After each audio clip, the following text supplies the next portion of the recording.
এই সাজদা আহমেদের দলের গুন্ডা মস্তানেরা, এই পুলক রায়দের দলের গুন্ডা মস্তানেরা, এই রাজা সেনদের দলের গুন্ডা মস্তানেরা তখন আমাদের উপরে হামলা চালিয়েছিল। কৃষকদের ডাকা বন্ধকে আমরা সংহতি জানিয়ে রাস্তায় নেমেছিলাম, আমাদের বন্ধকে সফল হতে। 11 সালে মমতা ব্যানার্জি দেয়া টোপে যে পাপ আমরা করেছি, দায়িত্ব নিয়ে আমাদেরকে পরের প্রজন্মের কথা ভেবে, স্কুলে শিক্ষক নিয়োগের কথা ভেবে, মাদ্রাসায় শিক্ষক নিয়োগের কথা ভেবে, মন্দির মসজিদের কথা ভেবে, ওয়াকফ সম্পত্তি উদ্ধারের কথা ভেবে, দেবত্ব সম্পত্তি উদ্ধারের কথা ভেবে, এসটি এসসি কোথায়, এসটি এসসিরা যাতে চাকরি পায় তার কথা ভেবে দায়িত্ব নিয়ে অন্তত এই বিজেমূলের কাছ থেকে 10টা করে ভোট মাইনাস। যখন পশ্চিম বাংলার আমার বোনেরা, আমার দিদিরা টেট পরীক্ষা দিতে যাচ্ছিল, সেই সময় আমার হিন্দু সমাজের বোনেদের হাতে, মায়েদের হাতে শাখাবালা ছিল। এই অপদার্থ রাজ্য সরকার স্বচ্ছতার নাম দেখিয়ে শাখাবালা কুলিয়েছিল, কিন্তু এক দপ্তরে চুরির জন্য, চাকরি চুরির জন্য 26,000-এর বাতিল হয়েছে। আজকে কম করে 8-10 হাজার মানুষ আজকে এই মাঠে আছেন। শুধু মাঠে নয়, এই দেখুন রাস্তার উপরটা একভাবে টাট খেয়ে মানুষ কিন্তু দাঁড়িয়ে আছে, মাঠে ঢোকার জায়গা পাচ্ছে না বলে। ওখান থেকে শুনছেন প্রত্যেকের উদ্দেশ্যে এমপির 1 বছরে 5 কোটি টাকা দেওয়া হয়, 5 বছরে 25 কোটি টাকা দেওয়া হয়। এই 25 কোটি টাকা কোথায় কোথায় খরচ করেছো ভোট চাওয়ার আছে, ভোট চাওয়ার আগে হিসাবটা দেখিয়ে দাও। মুসলমান বিপদে আছে, মুসলমানদেরকে উদ্ধার করব, শিক্ষায় মুসলমানদের এগিয়ে নিয়ে যাব, স্বাস্থ্য মুসলমানদের অবস্থা তলানিতে, স্বাস্থ্যের মান উন্নয়ন হবে, সরকারি চাকরি পাবে। মুসলমানরা ভাবলো হয়তো এতদিন পরে কেউ আমাদের ভালোবাসার লোক এসেছে, এবার আমাকে উদ্ধার করবে। কি করলো? সবাই ম্যাক্সিমাম ভোটটা দিল, তৃণমূল সরকার ক্ষমতায় আসলো। 12 বছর পার হয়ে যাচ্ছে, উদ্ধার হয়েছে মুসলমান? হিন্দু খাতরে মে হ্যায় বলে ক্ষমতায় আসলো, 10 বছর পার হয়ে গেল, হিন্দু ভাই খাতরা থেকে উদ্ধার হলো না। হিন্দু ভাইকেও নিত্য প্রয়োজনীয় জিনিস চড়া দামে কিনতে। আরে আন্দোলনটা ছিল বিজেপি সরকারের বিরুদ্ধে, তৃণমূলের সরকার আমাদের নামে মিথ্যা মামলা দিল কেন? এটাই পার্লামেন্টে পাঠাবো। সে আমার এই উলুবেড়িয়া লোকসভার মানুষের সুখ দুঃখ, অভাব অভিযোগ, চাওয়া পাওয়া পার্লামেন্টে তুলে ধরবে। সেখানে কনসার্ন ডিপার্টমেন্টের মাধ্যমে যে মিনিস্টার থাকুক না কেন, স্পিকার স্যারের মাধ্যমে সেই মিনিস্টারকে জানাবে, শাসক পক্ষকে জানাবে, এই উলুবেড়িয়া লোকসভার মানুষের সমস্যাগুলো নোটিশ করবে, অ্যাড্রেস করবে, ওখান থেকে সমাধান হবে। এই জন্যই সর্বপ্রথম কাজ আমি মনে করি একজন জনপ্রতিনিধিকে পার্লামেন্টে পাঠানো। দ্বিতীয় কাজ কি? যে সরকার পক্ষ যে বিলগুলো নিয়ে আসবে, নতুন বিল বা কোনো বিলের অ্যামেন্ডমেন্ট করবে, সংশোধন করবে, সংযোজন করবে, সেই বিল যদি নাগরিকের বিপক্ষে যায়, শ্রমিকের বিপক্ষে যায়, কৃষকের বিপক্ষে যায়, তার চূড়ান্ত বিরোধিতা করা, সেটাকে অপোজ করা। আর বিলগুলো যদি শ্রমিকের পক্ষে আসে, নাগরিকের পক্ষে আসে, কৃষকের পক্ষে আসে, তাহলে সেটা আরো ভালোভাবে কি করে আসে তার আইডিয়া প্রদান করা। আর একটা অন্যতম কাজ কি, অনেক ক্ষেত্রে দেখা যায় শাসক যে বিষয়টাকে ওভারলুক করে বা সেটা তাদের হয়তো জানা থাকে না, সেই বিষয়টা আমরা মেনশন করি, কলিং অ্যাটেনশন করি, বা প্রাইভেট বিল আকারে আমরা শাসককে জানাই। এটা হচ্ছে একটা এমপির কাজের মধ্যে, বেশ কিছু কাজের মধ্যে গুরুত্বপূর্ণ কাজ। এইগুলো সময় স্বল্প, ওই জন্য আপনাদেরকে ছোট করে বলছি। কিন্তু দুঃখের বিষয় আমরা কি দেখলাম, বিদায়ী এমপি বর্তমান তৃণমূল কংগ্রেসের প্রার্থী যখন কৃষকদের বিরুদ্ধে সেই ব্রিটিশ পিরিয়ডের মতো, যে নীল চাষিদের মতো যেভাবে শোষণ করা হয়েছিল, কেন্দ্রের অপদার্থ সরকার, শুভেন্দু অধিকারীদের অপদার্থ সরকার, দিলীপ ঘোষদের অপদার্থ সরকার, সুকান্ত মজুমদারদের অপদার্থ সরকার কৃষকের বিরুদ্ধে যখন বিল পাস করেছিল, সারা ভারতবর্ষের কৃষকরা যখন প্রতিবাদ করেছিল, এর বিরোধিতা করেছিল, পার্লামেন্টে এই বিদায়ী এমপি বর্তমান তৃণমূল কংগ্রেসের প্রার্থী তখন কিন্তু কৃষকদের হয়ে কথা খরচ করেননি। কাজটা কি ছিল তার? কৃষকদের হয়ে বলা। যখন কৃষকদের বিরুদ্ধে বিল পাস হয়েছে, কৃষকরা ভোট দিয়ে পার্লামেন্টে পাঠিয়েছিল, কৃষকদের পক্ষে কথা বলবে, নতুন পলিসি আনার কথা বলবে। দুঃখের বিষয়, পলিসি আনা তো দূরের কথা, কৃষকদের বিরুদ্ধে বিল পাস হচ্ছেন, উনি সেখানে বরঞ্চ বকলমে বিজেপিকে সুবিধা করছিলেন। তাই সময় এসেছে 2024-এ 2019-এ যে পাপটা করেছিলেন বা যে সময় এসেছিল যে ভুল কাজটা করেছেন সে কাজ আর করা যাবে না। পশ্চিম বাংলার কৃষকরা শুধু নয়, শুধুমাত্র এই উলুবেড়িয়ার কৃষকরা নয়, সারা দেশের কৃষকরা যেভাবে বিজেপি সরকারের বিরুদ্ধে ভোট দিচ্ছে, আমাদের উলুবেড়িয়ার কৃষকদেরকে কৃষকের এই পক্ষে নিয়ে অর্থাৎ বিজেপির বিরুদ্ধে ভোটটা দিতে হবে। এটাও ভুলে গেলে চলবে না। কৃষকরা সেই সময় যখন ভারত বন্ধের ডাক দিয়েছিল, কৃষকদের স্বার্থে আঘাত লেগেছিল, কৃষকরা ভারত বন্ধের ডাক দিয়েছিল, আমরা বন্ধে সংহতি সমর্থন জানিয়ে রাস্তায় নেমেছিলাম। এই সাজদা আহমেদের দলের গুন্ডা মস্তানেরা, এই পুলক রায়দের দলের গুন্ডা মস্তানেরা, এই রাজা সেনদের দলের গুন্ডা মস্তানেরা তখন আমাদের উপরে হামলা চালিয়েছিল। কৃষকদের ডাকা বন্ধকে আমরা সংহতি জানিয়ে রাস্তায় নেমেছিলাম, আমাদের বন্ধকে সফল হতে দেয়নি। তাই পশ্চিম বাংলা উলুবেড়িয়ার কৃষকরা তৈরি হন, প্রস্তুত নেন। আগামী দিনে ভোটের দিনে আমরা ইভিএম বাক্সের সামনে গিয়ে আমাদের বিরুদ্ধে যারা বিল পাস করিয়েছে তাদের বিরুদ্ধে যেমন ভোট দেব, আমরা যখন আন্দোলন করছিলাম আমাদেরকে যারা আন্দোলন করতে দেয়নি, আমাদের উপর আক্রমণ চালিয়েছে, একইভাবে সেই তৃণমূলের বিপক্ষেই ভোটটা হবে। তাই প্রস্তুত নিতে হবে। আমরা ভুলে যাচ্ছি না, আরে আন্দোলনটা আমরা কার বিরুদ্ধে করছিলাম, এই লড়াইটা কার বিরুদ্ধে ছিল, ভারত বন্ধটা কেন ডেকেছিলাম আমরা কৃষকরা? আন্দোলনটা ছিল বিজেপি সরকারের বিরুদ্ধে। ভারত বন্ধ ডেকেছিলাম বিজেপি সরকারকে এই যাতে আইন প্রত্যাহার করে নেয়।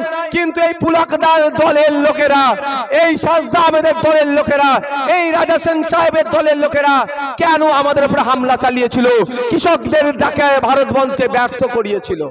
আরে আন্দোলনটা ছিল তো বিজেপির বিরুদ্ধে, আন্দোলনটা ছিল তো শুভেন্দু অধিকারীদের দলের বিরুদ্ধে, আন্দোলনটা ছিল তো সুকান্ত মজুমদারদের দলের বিরুদ্ধে। তাহলে মমতা ব্যানার্জিদের এত বুক ফাটলো কেন? বুঝতে পারছেন না? আরে আমরা লড়াইটা করছিলাম গণতান্ত্রিক প্রক্রিয়াতে বিজেপির বিরুদ্ধে, মোদির বিরুদ্ধে, অমিত শাহর বিরুদ্ধে। মমতা ব্যানার্জির এত কষ্ট হচ্ছিল কেন? বুঝতে হবে। তার উদাহরণ তো অনেক পেয়েছেন। দিনে তৃণমূল, রাতে বিজেপি, এরকম অহরহ আছে। কিন্তু লেটেস্ট একটা আপনাদের দিচ্ছি, শুনলে অবাক হবেন। ফেসবুকে একটা আমি পোস্টার পেলাম, যে পোস্টারে উল্লেখ করেছে বালুরঘাটের তৃণমূলের প্রার্থী বলেছেন, অনেক কথা লিখেছেন, শেষের দিকে এসে লিখেছে আমাকে না ভোট দিল, মানে এই মর্মে লিখেছেন, মানে যেটা জাস্ট আপনি জিস্টটা আপনাদেরকে বোঝাচ্ছি, আমাকে না ভোট দিলেও চলবে, আমাকে যদি না ভোট দেন বিজেপিকে দেন। মানে এমন একটা বুঝাতে চেয়েছে যে ভোট তোমরা এই দুটোর বাইরে দিও না, হয় তৃণমূলকে দাও নাহলে বিজেপিকে। ভাবতে পেরেছেন তৃণমূলের একজন প্রার্থী তিনি কি ডিমান্ড করছে? ভোটটা বিজেপিকে দেওয়ার পক্ষে বলছে, সওয়াল করছে। তাহলে বিজেপি তো আমরা ভুলে যাচ্ছি না। সিএ এর সময় দেশের সরকার যেভাবে সিএ কে নিয়ে এসে বিভাজনের রাজনীতি করতে চেয়েছিল, হিন্দু মুসলমানের ঐক্যতে ফাটল লাগাতে চেয়েছিল, আমরা পশ্চিম বাংলার জাত ধর্ম বর্ণ নির্বিশেষে এই সিএ কে আটকানোর জন্য রাস্তায় নেমেছিলাম, গণতান্ত্রিক প্রক্রিয়ায় লড়াই করছিলাম, আন্দোলন করছিলাম, প্রোটেস্ট করছিলাম। সেই সময়ে কিন্তু এই সাজদা আহমেদদের সরকার কিন্তু আমাদের 1000-এর উপরে ছেলে মেয়েদের নামে মিথ্যা মামলা দিয়েছিল। আরে আন্দোলনটা ছিল বিজেপি সরকারের বিরুদ্ধে, তৃণমূলের সরকার আমাদের নামে মিথ্যা মামলা দিল কেন? এটাই ভাবতে হবে। কারণ যদি পশ্চিম বাংলাতে বিজেপি বিরুদ্ধে আন্দোলন বেশি সংগঠিত আমরা করি, তাহলেই হয়তো ভাইপোকে ধরে গ্যারেজ করে দেবে। সেই জন্যই এরা আন্দোলন বা করলে বিজেপির বিরুদ্ধে এদের বুক ফাটে। তাই সময় এসেছে যে সাজদা আহমেদ মহাশয়া এখান থেকে দাঁড়িয়েছে, উলুবেড়িয়ার সংখ্যাগরিষ্ঠ মানুষের ভোট নিয়েছে। আপনারা ভালো করে জানেন, আপনাদের একটু জানিয়ে দিচ্ছি। পার্লামেন্টে যখন ভোটাভুটি হচ্ছিল, সিএ এর পক্ষে কারা ভোট দেবেন, সিএ এর বিপক্ষে যখন কারা ভোট দেবেন, তখন এই সাজদা আহমেদ মহাশয়রা সেখানে ভোটদান থেকে অনুপস্থিত ছিল। আমার তো মনে হয় মমতা ব্যানার্জি বলে দিয়েছিল ফেস টাইম না কি আছে আইফোনের, সে কল করে যে তোমরা একদম ভোট দেবে না, বিজেপিকে বিলটাকে পাস করিয়েতে সহযোগিতা করো, যদি সহযোগিতা না করি হয়তো আমার ভাইপোকে গ্যারেজ করে দেবে। সেই জন্য সাজদা আহমেদ মহাশয় হয়তো ভোট দেয়নি।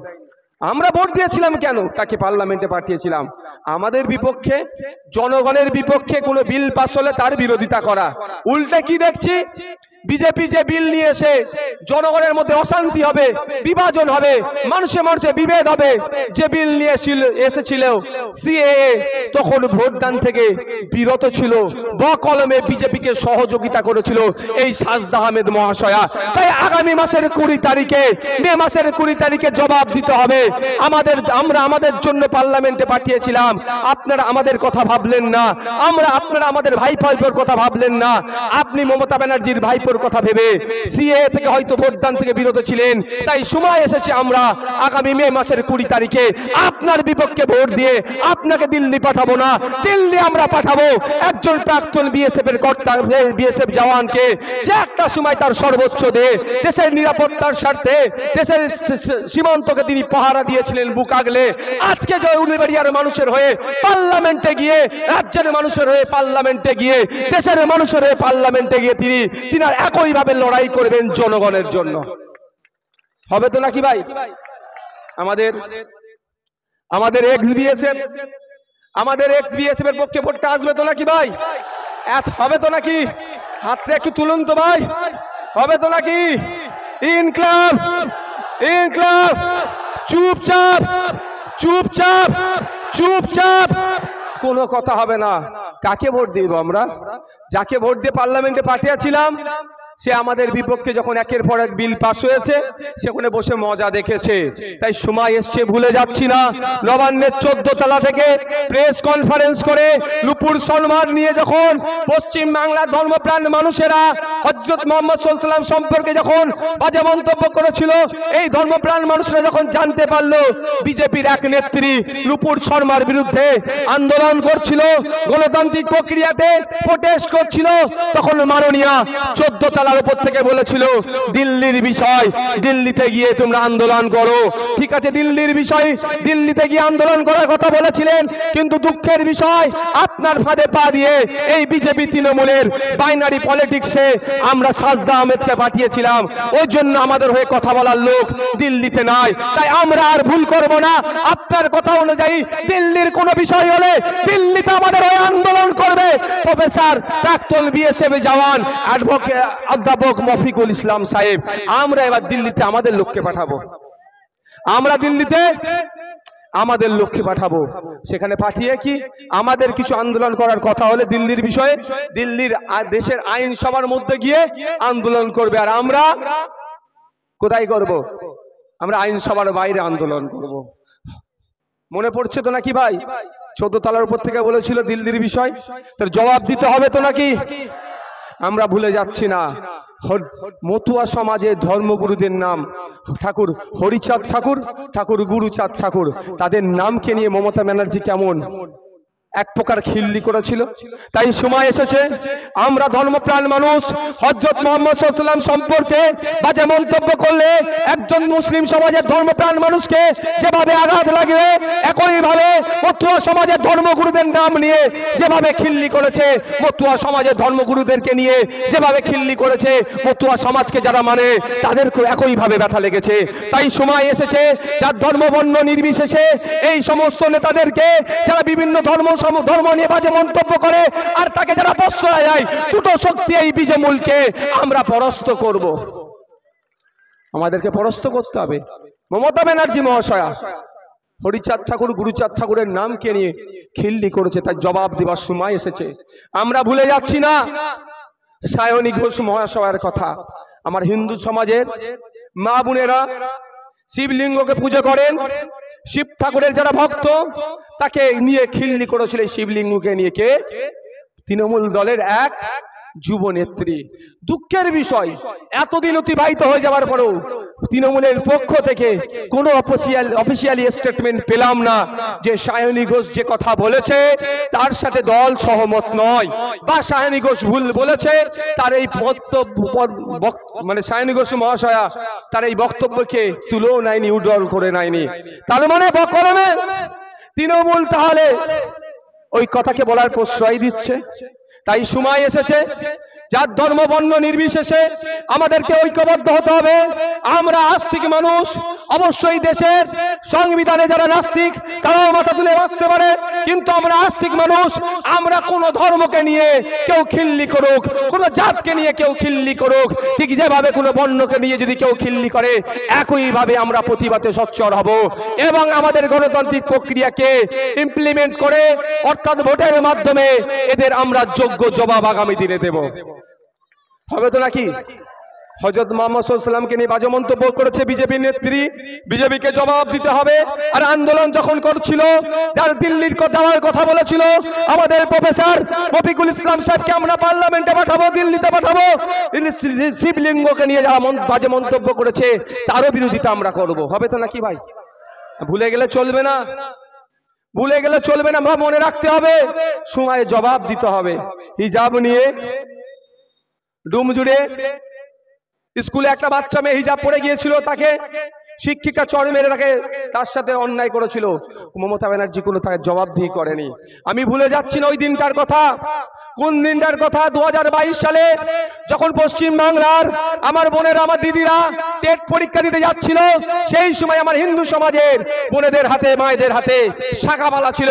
এই অপদার্থ রাজ্য সরকার স্বচ্ছতার নাম দেখিয়ে শাখাবালা খুলিয়েছিল, কিন্তু এক দপ্তরে চুরির জন্য, চাকরি চুরির জন্য 26,000-এর বাতিল হয়েছে। আমরা ভুলে যাচ্ছি না ওই দিনের কথা। শাখাপালা খুলিয়ে আমার হিন্দু সমাজের মা বোনকে পরীক্ষা কেন্দ্রে ঢুকতে বাধ্য করেছিল। তাই জবাব দিবার সময় এসেছে। তুমি স্বচ্ছতার কথা বলো, আপনি স্বচ্ছতার কথা বলেন, সেই জন্য নাকি আমার হিন্দু মা বোনকে শাখাপালা খুলিয়ে পরীক্ষা কেন্দ্রে ঢুকিয়েছেন। আর আপনার দপ্তরে এমন দুর্নীতি করেছে 26,000 চাকরি বাতিল হয়ে গেছে। তাই এদের মুখে স্বচ্ছতা মানায়? শুধুমাত্র আমার হিন্দু সমাজের মা বোনকে অপমান করা হয়েছে। ঠিক যেভাবে হেজাব খুলে পরীক্ষা কেন্দ্রে ঢুকালে মুসলিম সমাজের মা বোনকে অপমান করা হয়, তাদের ধর্মীয় ভাবাবেগে আঘাত দেওয়া হয়, ঠিক একইভাবে আমার হিন্দু সমাজের যারা শাখাপলা পড়ে পরীক্ষা কেন্দ্রে গিয়েছিল, তাদের হাত থেকে খুলে নিয়েছে, তাদেরকে অপমান করা হয়েছে। আমরা এই অপমানের জবাব দেব। ধর্মনিরপেক্ষ রাষ্ট্র, ধর্মনিরপেক্ষ দেশ, এখানে যে যার মত, যে যার ধর্মচারণ করবে। এই সরকার যদি মনে করে সরকারের চাপিয়ে দেওয়া নীতিতে আমাদের চলতে হবে, এটা হতে পারে না। আপনাদের বলে রাখি, সময় স্বল্প, আপনারা ঐক্যবদ্ধ হন, দলবদ্ধ হন। অনেকে অনেক কথা বলবে, অনেক প্রলোভন দেখাতে পারে, লোভ দেখাতে পারে, ভয় দেখাতে পারে, চমকাতে পারে। তবে একটা কথা বলি, কোনো কারো প্ররোচনায় পা দেওয়ার প্রয়োজন নয়। সকাল সকাল যাবেন, মে মাসের 20 তারিখে সকাল সকাল গিয়ে ইভিএম মেশিনের সামনে দাঁড়াবেন। আপনি আর ইভিএম মেশিন থাকবে, আপনার ছেলের ভবিষ্যতের কথা ভেবে, আপনি কৃষক, আপনার রুজি রুটি বাড়ার জন্য, আপনি লেবার, আপনার মজুরি বাড়ানোর জন্য, আপনি নাগরিক, আপনার নিরাপত্তা থেকে শুরু করে আপনার মৌলিক অধিকারগুলোকে সুরক্ষিত করার জন্য অন্য কোনো সিম্বলে তাকানোর দরকার নাই, দেখার দরকার নাই। খাম চিহ্নটাতে প্রেস করবেন এবং অধ্যাপক রফিকুল ইসলাম সাহেবকে পার্লামেন্টে পাঠিয়ে দেন। আজকে আমরা যখন মানুষের রুজি রুটি নিয়ে কথা বলছি, তখন আমাদেরকে ধর্ম দেখাচ্ছে। ও টপ আমরা খাবো না ভাই। আপনি বলছেন হিন্দু মুসলমানের রাজনীতি করছেন, ও খুব ভালো লাগছে না। আমার পাশের বাড়ির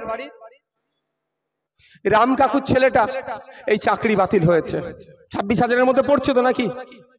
আমার পাশের বাড়ি রাম কাকুর ছেলে, রাম কাকু তার সন্তানের বেকারত্বের জ্বালায় জর্জরিত। আমার পাশের বাড়ি রহিম চাচার ছেলেটারও চাকরিতে বাতিল হয়েছে।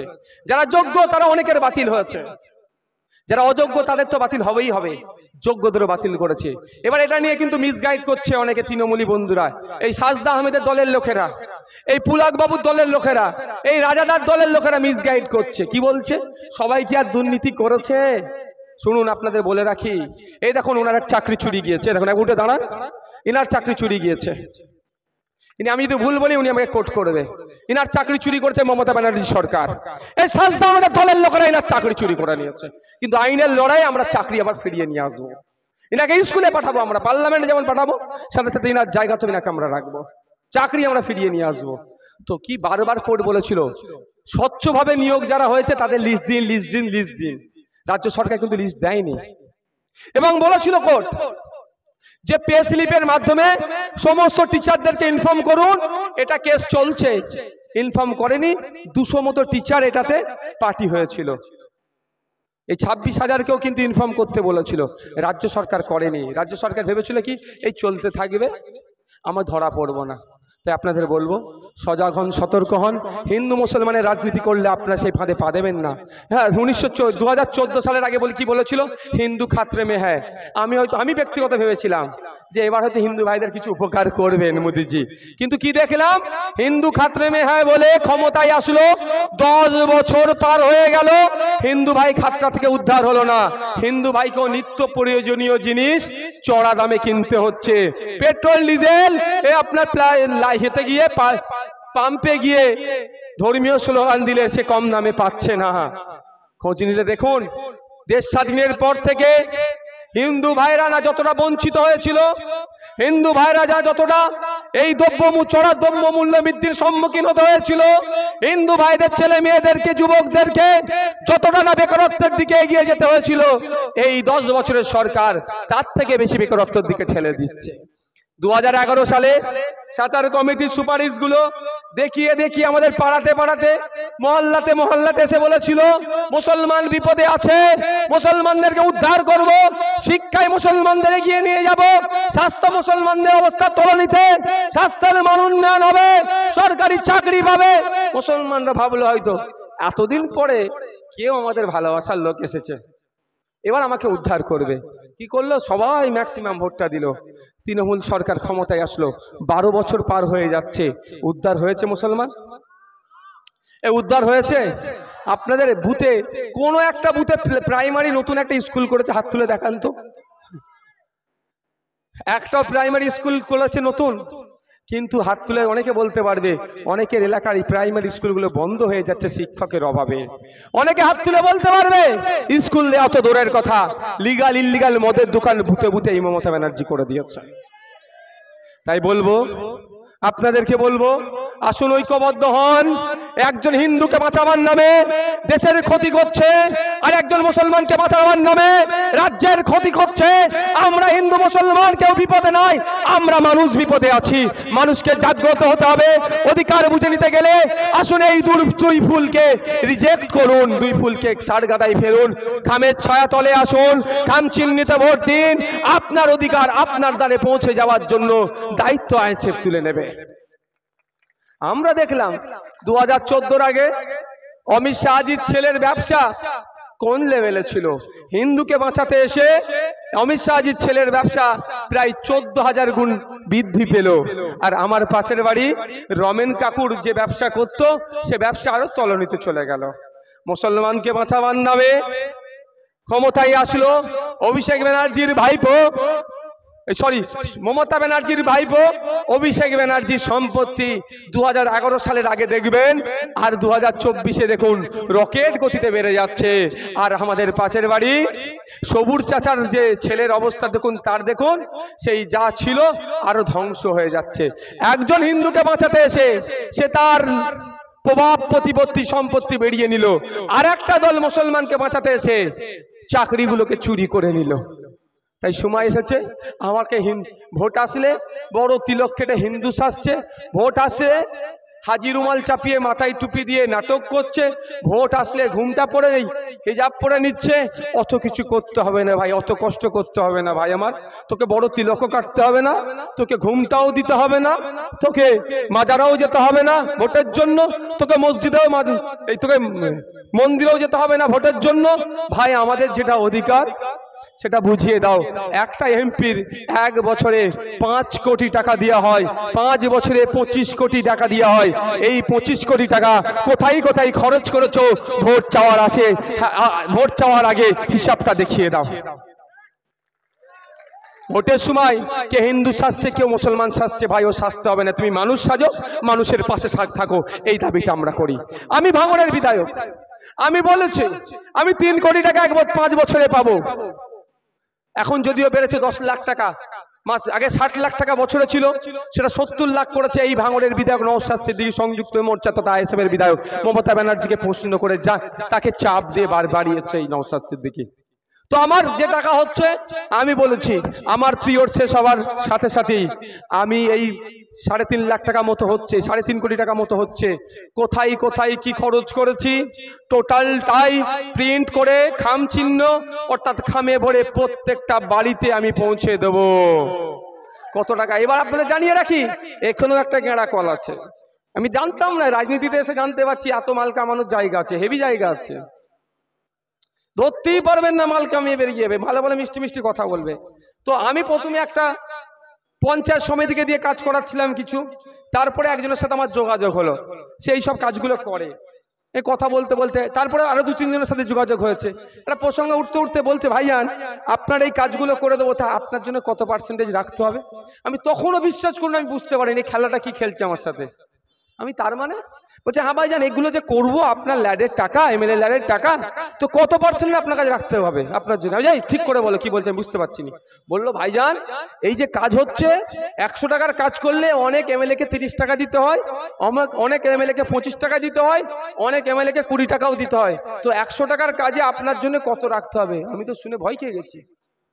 আমি বললাম তোমার কাছে কি ক্যামেরা ট্যামেরা আছে নাকি, আমার কথা রেকর্ড করে মমতা ব্যানার্জিকে দেবে, শুভেন্দু অধিকারীকে দেবে। এখন আমাদের বামেদের বন্ধুরা এসে গেছে, যদিও তখন বামেদের বন্ধুদের সাথে বন্ধুত্ব ছিল, তখন বামেদের কথা ভাবিনি, তো কাউকে দেখে রেকর্ড করে দেবে নাকি, কি বলছো।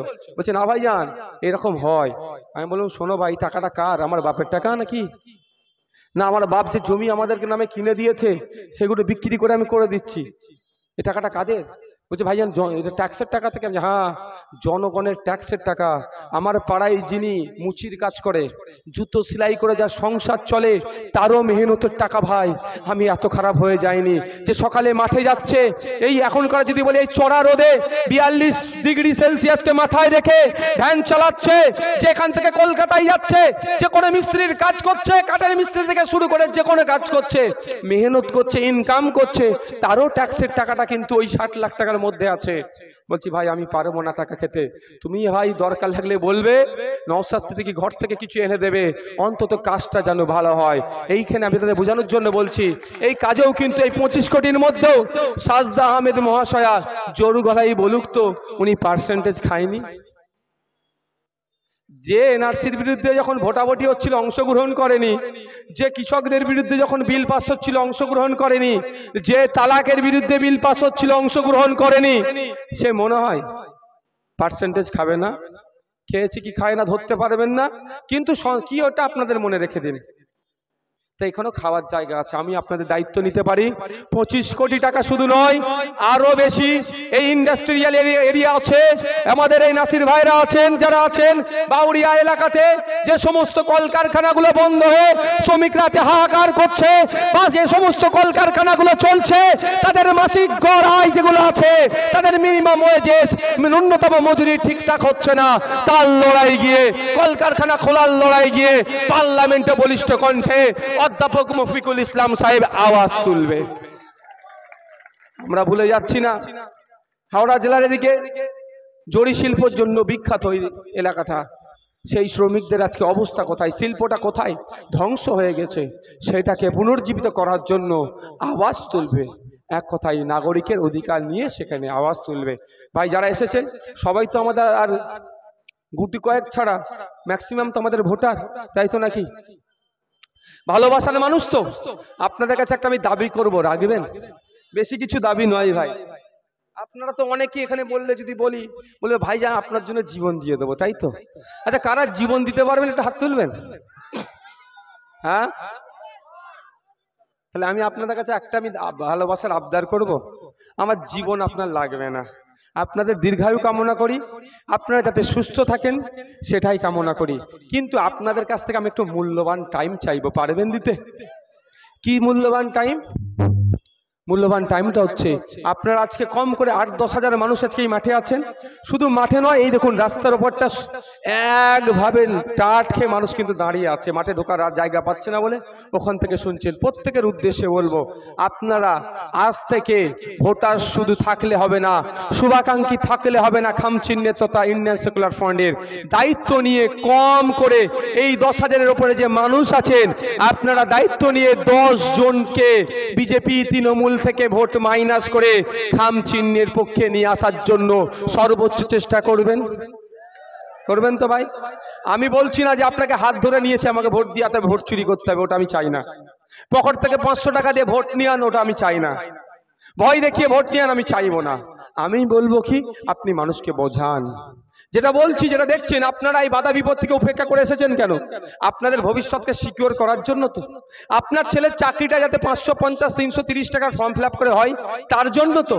আপনি একজন ইন্ডাস্ট্রিয়াল এরিয়ার একজন শ্রমিক, আপনার শ্রম চুরি করা হচ্ছে, এখন বেশি খাটিয়ে নিচ্ছে, কম টাকা দিচ্ছে, এটাকে বন্ধ করার জন্য তো। বন্ধ কলকারখানাগুলো খোলার জন্য তো ভাই। তাহলে আপনি সমাজের কথা ভাবার জন্যই তো এসেছেন।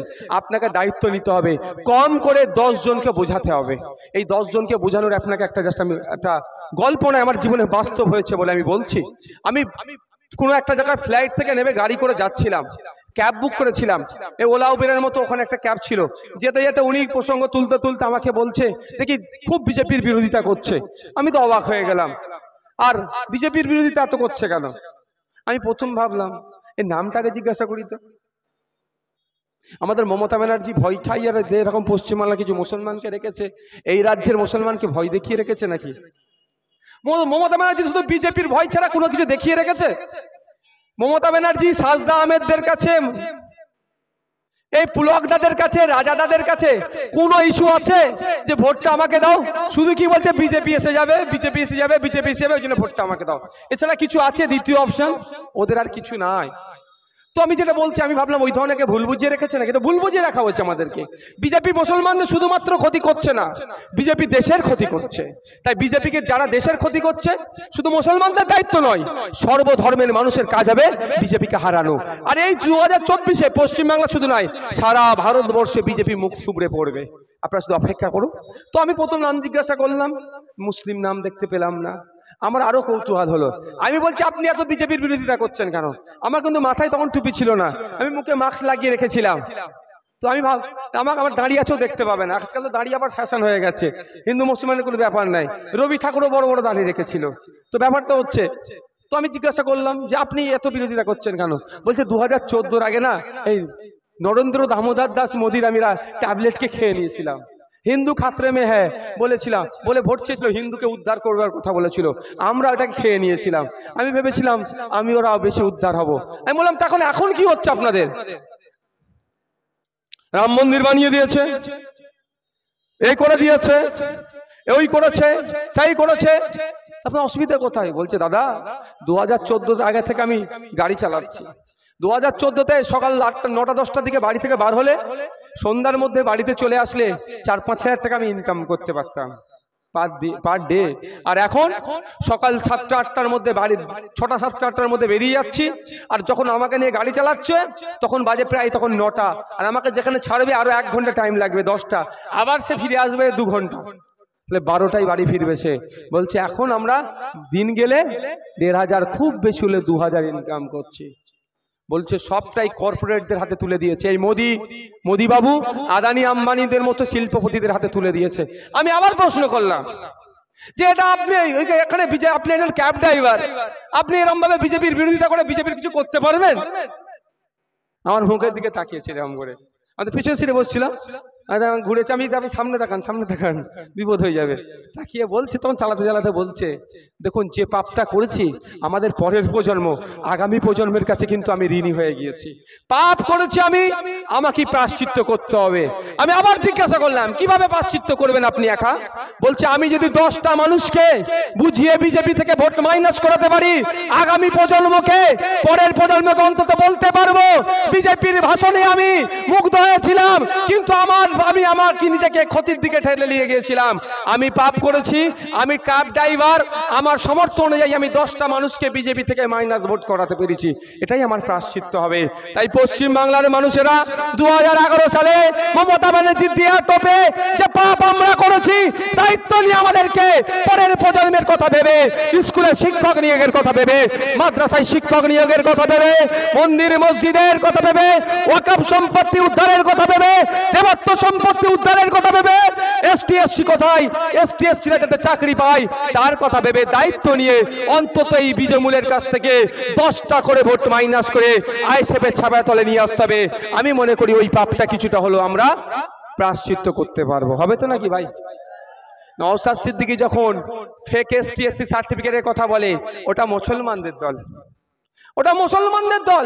নওশাদ সিদ্দিকীর মাথায় দাঁড়িয়ে টুপি মুখে দাঁড়িয়ে আছে, ওটা মুসলমানদের দল বলে দেখে দিতে চাই।